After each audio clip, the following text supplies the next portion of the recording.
Good morning. Welcome to Friday. It is May the 1st. As you're no doubt aware, we lost a beloved friend, colleague, and coworker a little bit earlier this week.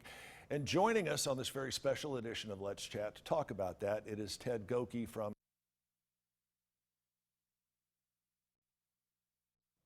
Good morning. Welcome to Friday. It is May the 1st. As you're no doubt aware, we lost a beloved friend, colleague, and coworker a little bit earlier this week. And joining us on this very special edition of Let's Chat to talk about that, it is Ted Goki from J103. Ted, good morning. Hey, Chip, good morning. And just know that I've been praying for you guys, for John's family, but also for your whole family there at News Channel 12. Ted, this is, and I know you have preached dozens of funerals in your career, if not more. And I know it's kind of a futile question, but why? Somebody in the prime of his life, living and enjoying life like that, taken from us all too soon. What is the biblical perspective on that if you had to boil it down? Yeah, well, we look at life through our eyes and through our finite minds. We don't see as God sees. God sees the whole big plan. And so we look at it as the temporary and the now, and God sees it as the whole big picture. The Bible says, you ask me scriptures, to be absent from the body is to be present with the Lord.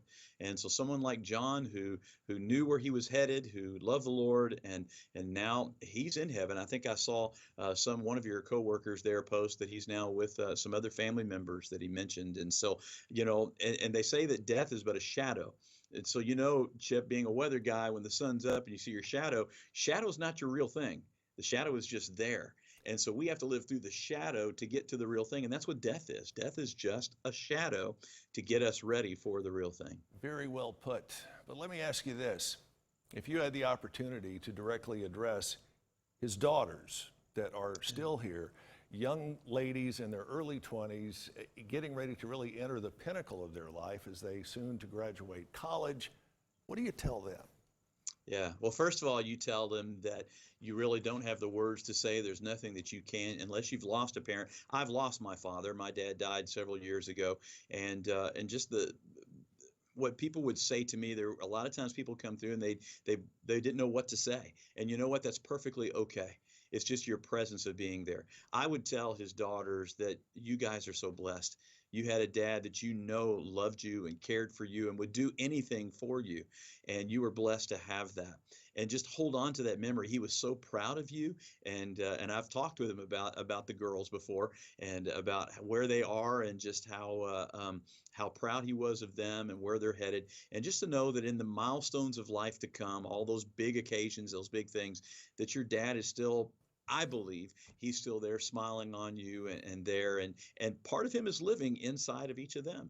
Ted, very well put. Your words have meant a great deal to me, and I know they will mean a great deal to his lovely daughters. Ted, thank you so much. Sure thing. We're back with more of Let's Chat after this. John Mercer was the kind of person all news departments look for. He was a good reporter, an outstanding interviewer, and a really solid anchor. It's hard to believe that we've worked together for 17 years. Maybe we take each other for granted too much. When I first came to News 12, John was the first person I was introduced to. I came in as a producer and reporter. I had a little sling on after a shoulder surgery, and he immediately made me feel like it didn't matter. He trained me for several months, taught me how to be a great producer, and taught me what news really meant. John welcomed me with open arms. We worked very late nights together. We worked crime scenes together. He's all around and a fantastic person. John truly was a friend to all. He was loved by many, but never knew a stranger. John always tells me, it doesn't matter what it takes as long as you get it done. John truly was a great friend to me, and a newsroom best friend. One thing John and I shared since we were close in age, we always loved to talk about TV shows, Magnum PI, Hawaii Five-0. He was that type guy that you could talk to about anything. He knew news, and he was that rock that we had here. He'd been here 16 years, and he will be missed. It'll be hard to fill his shoes. I love you, brother. I would just like to say, John Mercer was the bell cow of our newsroom. He did so much more than just anchor the news every night. I can't think of the number of reporters and producers that he helped train over the years. And you think about our series, What's Right with Our Schools? That was started over 10 years ago by John and David Moore, and to have a franchise series still running for over a decade, that speaks to a lot of quality work right there.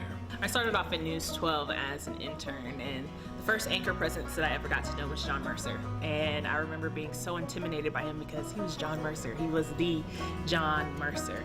And I'll never forget that my first time ever doing weather, he looked at me and he said, "Wow, you have such a great voice." And that was it about John. He had a way of uplifting. He had a way of making you feel comfortable. He had a way of making you feel welcomed.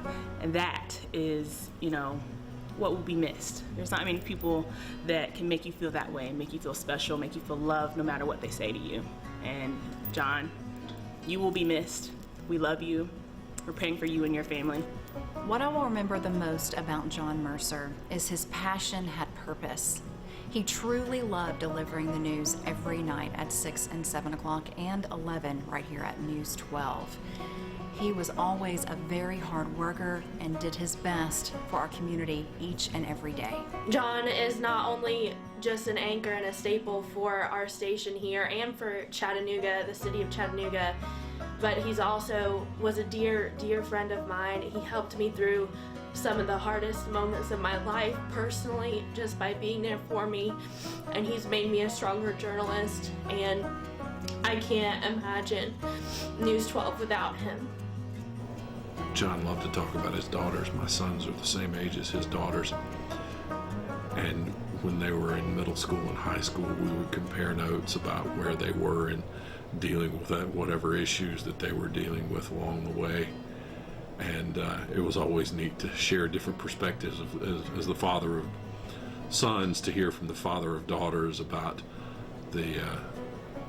the things that they dealt with along the way, and the social struggles and everything that people go through when they're young and growing up. And he loved to talk about his girls. John was a friend and a co-worker, and we worked together for 17 years, and he gave his heart and soul to the station. He was a true professional, and I tell you, we will definitely miss him, and he was definitely a blessing to me. And I'm very, very thankful to have known John, and he was a great friend, and we will miss him so dearly, and we'll keep his family in our prayers. And once again, I feel it's been a blessing to have worked with John for these years, and we'll miss him greatly. It's definitely heartbreaking, and this place will never be the same. John was such a great person. He's a great dad, a great journalist, a great anchor. I'm so honored to be able to work with him for the past 3.5, almost 4 years. He was a great mentor. We kind of joke, don't want to tell him that because he'll get a big head, but he was so great to work with. We worked so close together, anchoring together for almost 4 years. We're like family.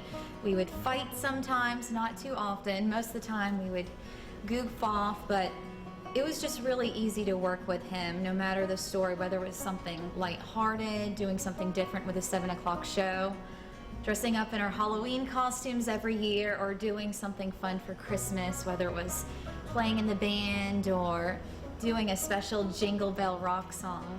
I'm just gonna miss him so much. He means so much to me and was just a great person to work with.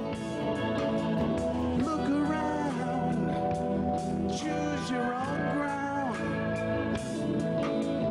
Long you live and high you fly, all in tears you cry, and all you touch and all you see is all you